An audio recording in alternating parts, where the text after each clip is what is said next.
Hello दोस्तों, where trans नमस्कार। मैं दीवान सिंह। मैं आपको बताना चाहूँगा कि अब आपकी समझ में ये अच्छी तरह से आ गया होगा कि 1970 के बाद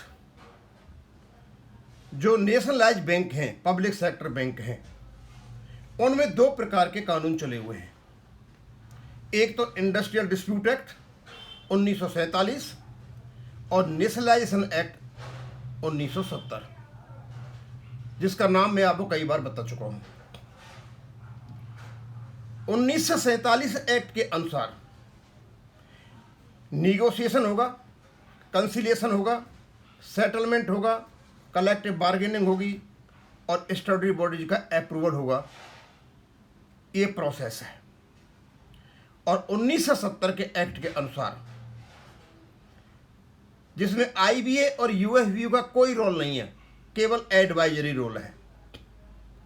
उसमें रोल है स्टैट्यूटरी बॉडीज बैंक के बोर्ड का, आरबीआई का कंसल्टेशन, भारत सरकार की सहमति और रेगुलेशन बनने के बाद भारत सरकार के माध्यम से लेड बिफोर द पार्लियामेंट। 1970 के एक्ट में जो काम करने को दे दिए गए हैं वो वहां से होंगे। उसके अलावा सारे काम इंडस्ट्रियल डिस्प्यूट एक्ट से होंगे।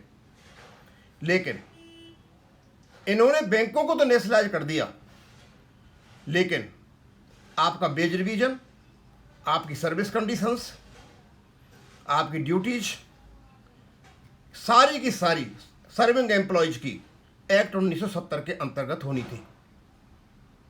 और उसी प्रकार establishment and maintenance of superannuated pension और प्रोविडेंट फंड का भी संचालन 1970 एक्ट के अनुसार होना था। जो काम वहां से हो रहा है उस काम को आईबीए और यूएफबीयू नहीं कर सकते। केवल और केवल एक एडवाइजरी रोल प्ले कर सकते हैं। तो इसका मतलब ये हो गया कि हमारा जो रेगुलेशन है 1995, उसका एडवाइजरी रोल तो था।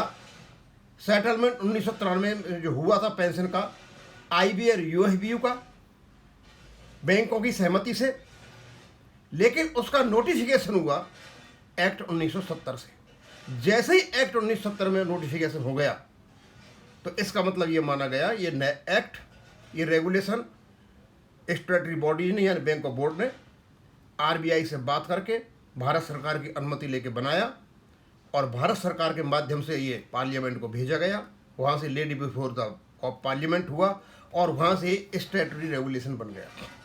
और इससे पहले जितने भी काम किए गए हैं वो नॉन स्टैट्यूटरी पर क्या नाम है एक्ट है, सारे के सारे नॉन स्टैट्यूटरी पूरे कॉन्ट्रैक्चुअल पूरे। दो पार्टी बैठ जाएंगी और डिस्प्यूट को सुलझाएंगे। अब दोस्तों सवाल ये उठता है कि इन दो पार्टों के बीच में जो हम फंसे हुए हैं, तो आखिरकार बैंकों ने बेस सेटलमेंट नए हिसाब से क्यों नहीं किया?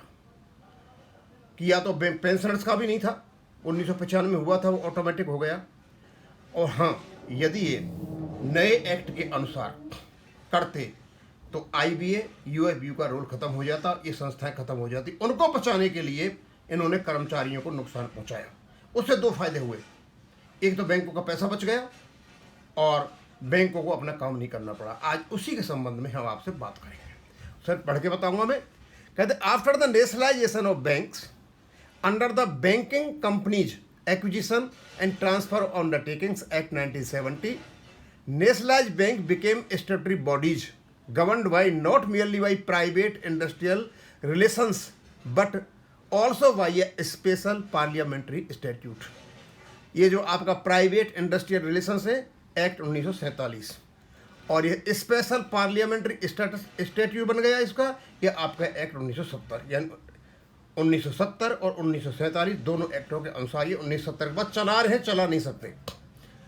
The Industrial Dispute Act 1947 continued to apply to bank employees regarding disputes, settlements, collective bargaining, adjudication, and service conditions. However, the 1970 Act introduced a separate statutory framework for nationalized banks, especially through provisions requiring consultation with Reserve Bank of India and prior approval of the central government in matters affecting service conditions and regulations।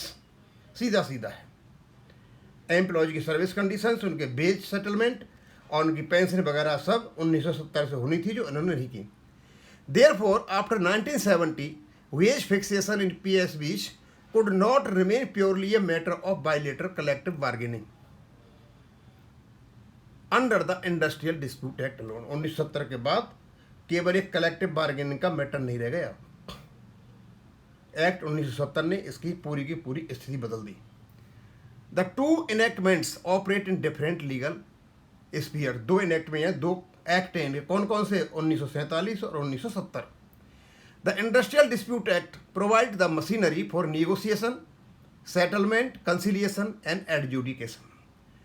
The Act 1970 Act imposes statutory control and sovereign oversight upon nationalized bank because they deal with public funds and banking policy।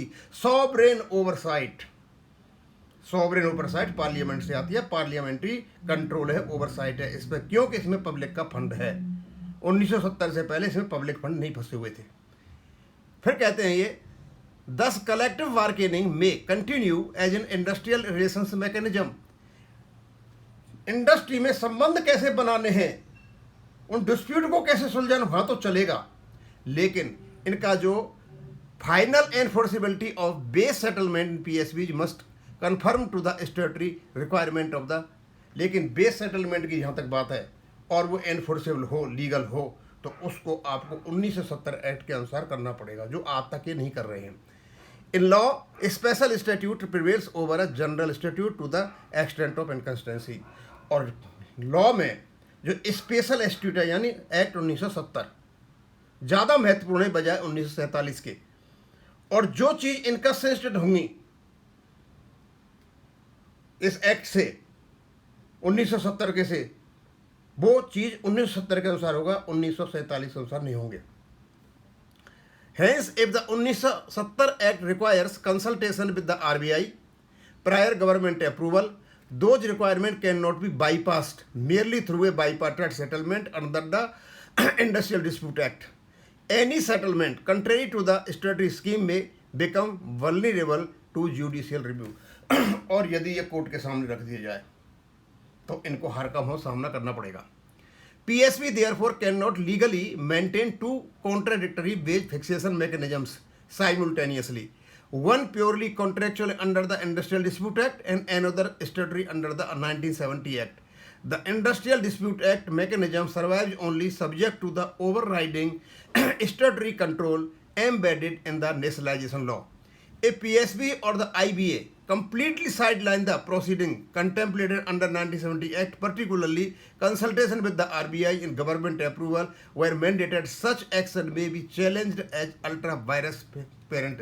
दोस्तों एक बात स्पष्ट रूप से बता देता हूँ, यदि ये wage settlement without RBI approval और भारत सरकार की परमिशन के बिना कर रहे हैं, तो भारत सरकार तो अपना लेटर निकाल देती है, परमिशन मिल जाती है, ये बिना RBI के कंसल्टेशन के कर रहे हैं, तो इनका बेस सेटलमेंट ही चैलेंज्ड हो जाएगा कोर्ट में।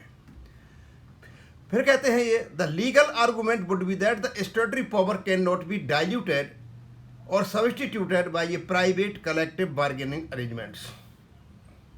ये स्टैट्यूटरी एक्ट जो 1970 है, इसको 1947 का जो एक्ट है उसे डाइल्यूट नहीं कर सकता। एक बात, a bipartite settlement can not override Parliament's mandate contained in the nationalization legislation।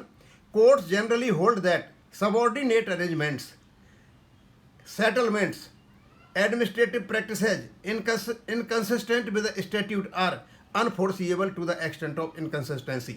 Therefore, after 1970, PSB employees occupied a hybrid legal position: industrial employees under the Industrial Dispute Act and employees of the statutory nationalized entities governed by the additionally by mandatory control under the Banking Company Acquisition 1970। और 1970 के बाद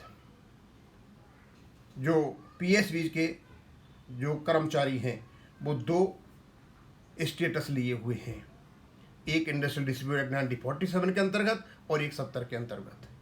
और जो चीज़ 70 में वर्णित हैं वो 70 से होंगी, और जो वर्णित हैं वो 1947 से होंगी। 70 में आपका बेस सेटलमेंट और पेंशन संबंधी बातें सारी हैं, इसलिए आपका जो बेस सेटलमेंट है और जो पेंशन है ये उसको 1947 के एक्ट के अनुसार नहीं कर सकते, लेकिन करते चले आ रहे हैं।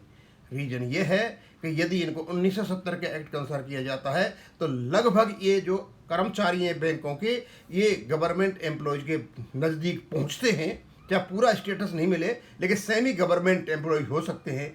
और जैसे ही ये स्टेटस मिलती है तो IBA और UFBU इन सब का जो है जनाजा निकल जाएगा। अब मैं यहीं ख़त्म करूँगा। थैंक यू, धन्यवाद।